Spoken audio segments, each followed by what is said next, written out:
welcome to my channel. I am Courtney Noel, and clearly I am Courtney Noel. If you're new to my channel, welcome, welcome, welcome. And if you are a oldie but a goldie, hey girl, hey boy, hey, welcome back to my channel. As you know, when you see me in this scrub top, this is going to be a nurse related video, specifically utilization review this time, and we are going to talk about initial and admission reviews. So if you like, child, help a sister out, what is an initial and admission review? Like, I'm struggling.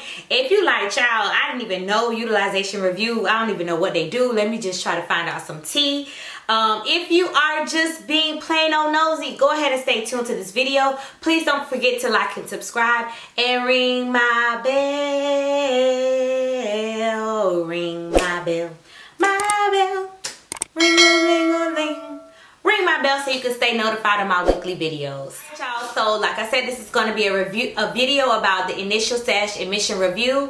I'm going to talk about it at the end, but since some of y'all don't like to watch it again, I have a template that's for sale that will help you to complete your initial reviews and admission reviews in a timely fashion. So don't forget to check the description box. When you click that link, you support me, you support this channel, and we greatly appreciate it. Let's get into this video. Alright, so like I said in the intro, this is going to be about initial and admission reviews. So if you're new and you're just kind of trying to figure out what utilization does and you're trying to understand that this specialty a little bit more, I suggest you click this link here. Watch some of my old utilization review videos. Gives you a little bit more context. Then come on back here so you can understand this video better, okay?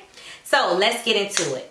An initial and admission review. So let's start from the basics. Every patient that comes into the hospital facility, into the hospital, and they have an admitting order, whether it is inpatient or observation, that patient needs a review.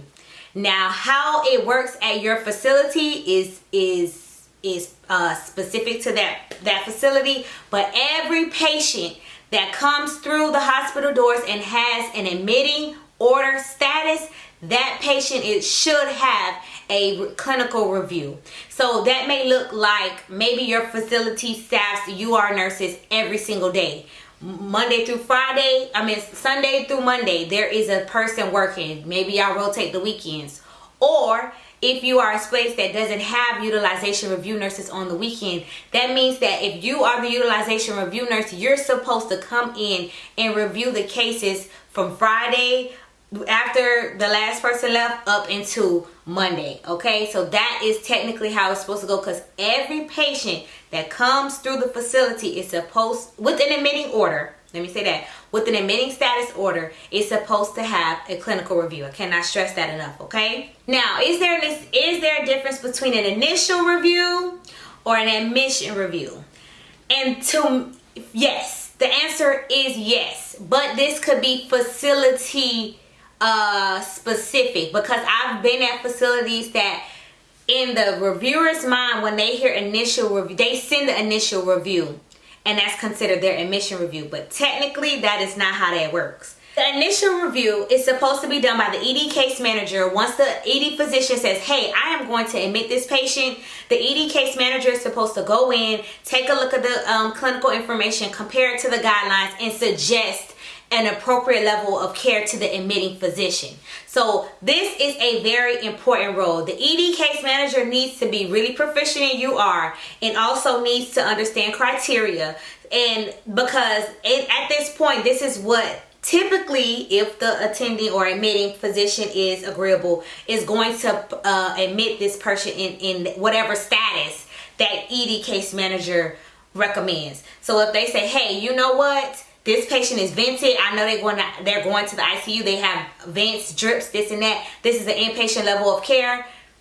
That is going to trail them to whatever, unit they go to from there. If you like, I'm on the fence, I don't know about that, and you put in observation, that is going to trail them to wherever they're going in the hospital, in the facility. This is very important, because you have to remember that sometimes the admitting nurse or the admitting UR nurse, the person who's going to review that admission, I'm getting ahead of myself. Well, yeah, the person who's going to review that admission may not have the opportunity to review that chart before a patient leaves. So let me give you an example. Person comes in, he looks horrible. You know, patient looks horrible. He has cellulitis. He was taking outpatient antibiotics. It didn't work. The cellulitis got worse. It's weeping. It's bleeding. We're giving IV antibiotics. And you say, you know what? He failed outpatient. Let me just admit him to inpatient. That UR nurse may not review that inpatient case until the end of the day, and the physician may round on that patient and say, you know what, he's better. That IV antibiotics is good. We're gonna send him on home on something that's a little bit more indicative to the bug that's growing, the virus or the bacteria that's growing in that wound. Whatever. I'm gonna send him home on this. That can happen within 24 hours, and the admitting nurse hasn't gotten to review that chart, and that patient is discharged in an inpatient level of care. When that happens, that is a denial. There's nothing you can do about it, because when they review it on the back end, you could do a peer-to-peer, but when you review it when it's reviewed on the back end, it's probably going to stand as the patient should have been an ops level of care. So I said all that to say is that the ED case manager has a very important job, because they are the initial review, and they kind of dictate where this patient is going to start off as far as status wise, inpatient level of care or observation level of care. So that is an initial review. Let me know if you need clarification let me know in the comment box if you need clarification. I can try to go into it a little bit deeper. Okay, an admission review. Now we talked about that. So now the patient has an admitting order, whether it's inpatient or observation, and the UR nurse is going to review that case now, because he or she has more information. So they have an H&P. Maybe the consults have come in. Maybe they have more imaging. And sometimes you may see this patient, you're like, you know, I'm on the fence, I'm going to review observation level of care. But then the admitting UR nurse who is reviewing that admission says, you know what, this meets criteria, all these things checked. Let's go ahead and convert that patient to inpatient. But that is at the admission level, an admission. That is what an admission review does. It takes a look after the initial to make sure that that person is in the appropriate level of care. So I know you're probably like, well, Courtney, okay, you talking about review this, review that, initial review, admission review. What is a review? So a review is basically you taking all the clinical information, the pertinent clinical information, and comparing that to a guideline to ensure that this patient is in the appropriate level of care on admission. That's all this is about. You want this patient, your facility wants this patient to be in the appropriate level of care because they want to be reimbursed in the appropriate way. Okay? Again, this may differ a little bit between facilities. Your facility may have little quirks and this and that, but this is the basis of what an admission review. Also, something that I should mention is that there are some facilities who have payers that are on site. So for instance, maybe your facility has granted Humana capabilities, their reviewers to come and have access to the chart. That's what on-site means, that they have access to the chart and can review the patient's plan of care themselves, the pertinent information, and they can make a determination that way. With those cases, you still have to do a review, but you're not sending your clinicals, you're not doing all that because they have access. Now, when you don't have those on-site payers and you have to send them your review or the clinical information, it just depends on how your facility does it. Some facilities just send the clinical information and they let the payer do what they want to do. Some facilities, they use your clinical, the information that you pulled to the chart and the criteria that you've used to review this patient to substantiate the medical necessity and the reason why this patient is in this particular level of care and the acuity of that patient's stay.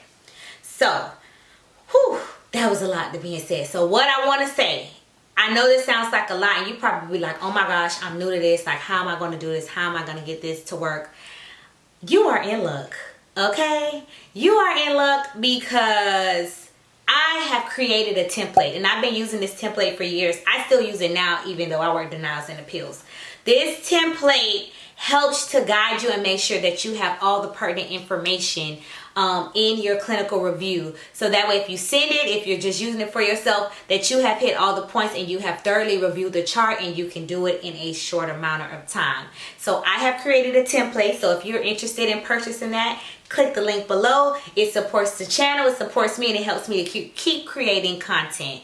One thing I do want to say, if you are doing clinical reviews and you are creating your clinicals, do not copy and paste. Don't copy and paste and send these clinicals off to these payers, especially if you're working from the hospital side. First of all, everybody got a lot of work to do. And those insurance companies don't want to go through all, they don't want to filter through all that, and you are leaving yourself at risk for them to interpret things how they are. So your job is to make it concise, make it pertinent, make it upfront and personal, and let them know like, hey, this patient is sick, this is what is going on, this is all the issues, blah, blah, blah, blah, blah, you need to approve my stay. That's what it is. But when you copy and paste and you doing this and that, it's just very lazy. So don't copy and paste. Use my template. It ain't even expensive. Just go ahead and use the template so you can run through these clinicals really quickly. So I hope this video was clear. If you have any questions, drop them in the comment box. You already know. Most importantly, you all already know this. I love you. I truly love you. But Jesus, he loves you so much more. God bless you.